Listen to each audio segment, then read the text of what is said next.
मैं भारत के जो राष्ट्रकवि के नाम से जाने जाते हैं, राष्ट्रकवि रामधारी सिंह दिनकर जी की पंक्तियों को दोहराना चाहूँगा।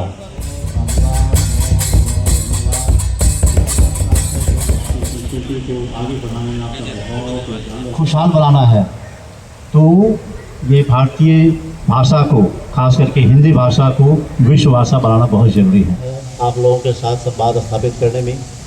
और मैं भी बता दूं कि विश्व हिंदी परिषद का गठन 2 दशक पूर्व हुआ है और आप सब लोगों को एक निरंतर जुड़ाव बना के रखना है। श्री ब्रज किशोर बंसल जी, मैं सबसे निवेदन करूंगा, एक बार ढोल नगारों के साथ में हरियाणा से आए हुए हमारे ढोल नगारे उनको बजाने के लिए कहूंगा। और इसकी गूंज पीएमओ से लेके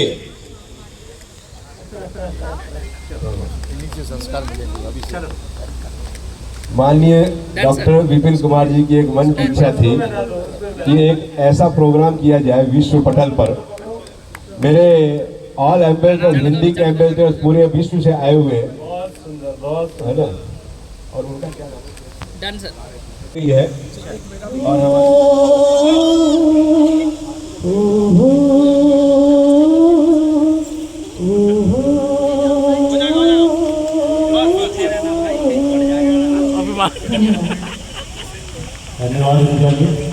मैं सब मेरे भाइयों से कहूँगा माला पहनाएं गौ माता को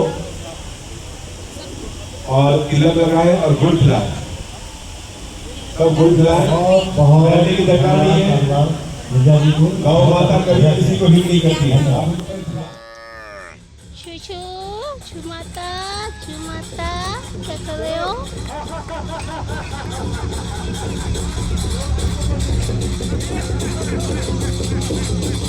हाथ को ऊपर।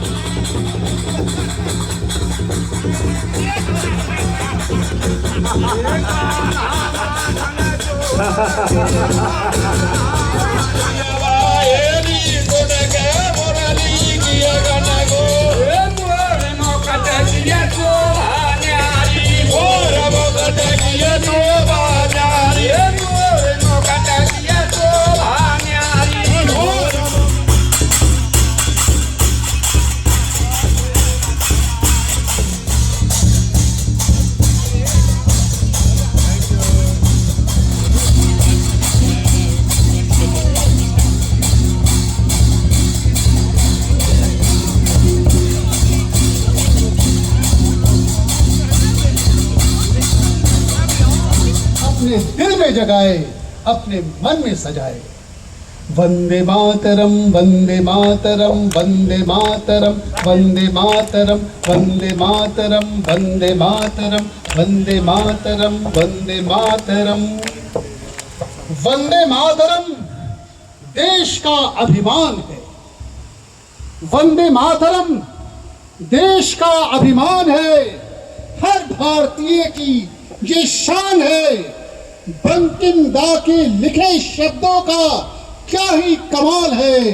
हर देशवासियों की जुबान पे ये छाया, ये राष्ट्र गीत हमारे देश का सम्मान है। भारत माता की जय, भारत माता की जय, भारत माता की जय, गौ माता की जय। सर, मैं वैसे तो एक गौ सेवक हूँ और एक भारतीय हूँ। मेरा नाम महेंद्र लड्डा है। मैं दिल्ली, ईस्ट दिल्ली में, गुजरात बिहार में रहता हूँ। आज विश्व हिंदी परिषद के उपलक्ष्य में आपको यहाँ, हिंदी हमारी राष्ट्रभाषा है और हिंदी का उपयोग होना भी चाहिए। और जहाँ पे अंग्रेजी का सवाल है, जब अंग्रेज़ों ने हमारे भारत देश पे राज किया तो अंग्रेजी भी उसके बाद में सिर्फ भारत में ही नहीं, वर्ल्ड में सब जगह पे सदियों से उर्दू और संस्कृत को देखा गया। हिंदी का तो कहीं शब्द ही नहीं जुड़ा है। नहीं, ऐसी बात नहीं है। अब देखिए, जब से भारतीय जनता पार्टी बीजेपी की सरकार आई है 2014 से, उसके बाद आपको काफ़ी जगह पे परिवर्तन देखते होंगे। उत्तर प्रदेश ले लो, महाराष्ट्र ले लो, हर जगह पे काफ़ी डॉक्यूमेंट्स, गवर्नमेंट की चीज़ें भी आप हिंदी में देखने को आपको मिल रही है। इवन चेकों में भी, बैंकिंग से आप बात करेंगे तो चेक भी हिंदी में उपयोग होया जा रहा है। भारत देश जो हमारा है, इसमें हर टाइप के, हर वर्ग का लोग है। और हम जो दिल्ली का महाराजा गणेश महोत्सव जो इष्ट दिल्ली में पिछले 24 साल से मना रहे हैं, उसकी नींव तो लोकमान्य बाल गंगाधर लोकमान्य तिलक ने पुणे से डाली थी, जब ब्रिटिशों का राज था और आपस के अंदर एकता, बंधुता, सामाजिकता रहने हेतु उन्होंने पहल करी थी। उसी तर्ज पे हमारे श्री गणेश सेवा मंडल दिल्ली रजिस्टर्ड लक्ष्मीनगर ने 24 वर्षों से गणेश उत्सव करके उसमें हर टाइप के कार्य करते। आपने देखा होगा विदेशों में भी गौशाला में जाने के लिए कुछ टिकट है और ये साइंटिफिकली प्रूव हो गया है कि गौ का गोबर हो, गौ का मूत्र हो, गौ को हाथ फेरना हो, जिससे कि बीपी भी कम हो जाता है। तो ये जो अवेयरनेस है आज की डेट में युवाओं में भी आ गया है और ये बहुत अच्छी बात है कि आने वाले टाइम में जो हमारा देश का भविष्य है, जो आज के युवा वर्ग है, वो भी गौ माता को मानने लगे हैं। तो हम गुजरात बिहार विकास मार्ग दिल्ली गणेश सेवा मंडल से जो लक्ष्मीनगर चल रही उनके साथ जुड़ा हुआ हूँ और मेरा कहने का तात्पर्य एक ही है, ये जो विश्व हिंदी परिषद है और गौशाला में जो प्रोग्राम रखा है, उस प्रोग्राम में जितने 65-70 अलग अलग विदेशों से बच्चे आए हैं, भारतीय थे वहाँ, उनको हमें हिंदी के बारे में और गौ माता का क्या जीते जी गौ माता की पैदा से लेके और गौ माता के मरने के गौ लोग होने के बाद भी उनका कितना महत्व है वो और दुनिया को पता नहीं था, और है भी तो उनको जानकारी देने के लिए यहाँ पे एकत्रित किए, प्लस भारतीय संस्कृति के बारे में इन विदेशी बच्चों को बताया था। मेरा नाम है, मैं बाई प्रोफेशन चार्टर्ड अकाउंटेंट हूँ और अपनी प्रैक्टिस करता हूँ। यहाँ सेक्टर 48 में रहता हूँ। 3 साल पहले मेरे ऊपर ये गौ माता की कृपा हुई कि मैं यहाँ इस गौशाला से जुड़ गया और इतने गहरे तक जुड़ गया कि अब मुझे गौशाला के बिना चैन नहीं है। सर, इसमें गौशाला में कितनी गाय हैं और किस किस तरह से सुविधा होती है? जी, हमारे यहाँ 650 से 700 के करीब बीच में गाय रहती हैं और ये जो गायें हैं वो नोएडा अथॉरिटी बेसारा गाय जो सड़कों पर घूमती हैं उनको यहाँ पर ला करके छोड़ते हैं। हम यहाँ अपने आप से कोई गाय नहीं लाते, सब वही गाय हैं जिनको हम छोड़ते हैं। तो ये गौशाला का मतलब ये है कि यहाँ पर हम दूध का प्रोडक्शन नहीं करते, वो तो सिर्फ डेयरी फार्म है। हम बेसारा गायों को पालते हैं, उसमें से कुछ गायें हैं जो दूध देने वाली हैं, तो उनका हम दूध निकालते हैं। उसके दूध के अलावा भी घी है, मक्खन है, सब कुछ है, तो उसकी कोई आप सेल नहीं करते और अपने सेवा में उसका योगदान करते हैं? नहीं, इसमें मतलब जो दूध हमारे यहाँ होता है उसको हम सेल करते हैं। देखिए, गौशाला में को मैं जो है चलाने के लिए 25 लाख रुपए हमारा खर्चा है महीने का जी। 10 लाख का हमें अनुदान मिलता है, वो भी आगे पीछे मिलता है, तो कई बार बहुत शॉर्टेज होती है। योगदान तो मर्जी का होता है, जो आदमी 1 रुपया दे रहा है वो जरूरी नहीं है कि अगले महीने भी वो 1 रुपया ही देगा। हाँ, तो इसलिए हमें ये जो प्रोडक्ट यहाँ बना रहे हैं हम उसको सेल तो करना ही पड़ता है जी। तो दूध हम सेल करते हैं।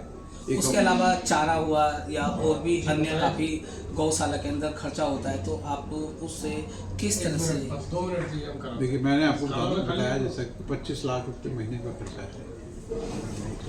आज विश्व हिंदी परिषद की तरफ से और विदेश मंत्रालय के सौजन्य में एक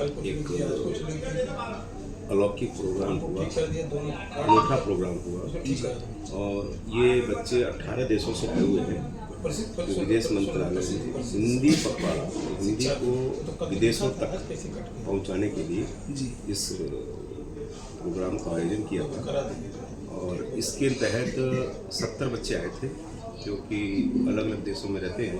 तो उनको हमने इस गौ सेवा के द्वारा ब्रजभूमि, अपने ब्रजभूमि बाहर विदेशों में अगर मान लो कहीं जाता है बंदा, गौशाला में जाता है या पशु में जाता है, तो वहाँ पर टिकट का संविधान रखा गया है, तो एक ऐसा हिंदुस्तान में नहीं है। नहीं, हमारे यहाँ पे तो गौ सेवा, हमारी शुरुआत, दिन की शुरुआत अगर गौ सेवा से हो जाए तो कहते हैं हमारा भाग्य खुल गया, हमारा भाग्य खुल गया। सनातन धर्म की पहली पहचान ही गौ सेवा से शुरू हुई है और सनातन धर्म में गाय को विश्व माता कहा गया, गाय विश्व माता, क्योंकि माँ तो अपने बच्चे को 1 साल दूध पिलाती है, 2 साल दूध पिलाती है, लेकिन पूरे जीवन भर हमको दूध का सेवन अगर कहीं से होता है तो गौ माता का है। और गौ माता का दूध पीने से जो जितने प्रकार की बुद्धि, उसकी बुद्धि जिसको हम कहते हैं, वो जो डेवलप होती है, तो उस तहत में सरकार ने हमसे निवेदन किया था प्रोग्राम करने के लिए। डॉक्टर बिपिन जी को मैंने सजेशन दिया कि हम क्यों ना गौशाला में प्रोग्राम करें। ताकि हम मट्टी से बच्चों को जोड़ सकें और इस खुशबू को हम विदेश तक भेज सकें। जैसा उन्होंने मेरी बात मानी, उसके लिए साधुवाद धन्यवाद।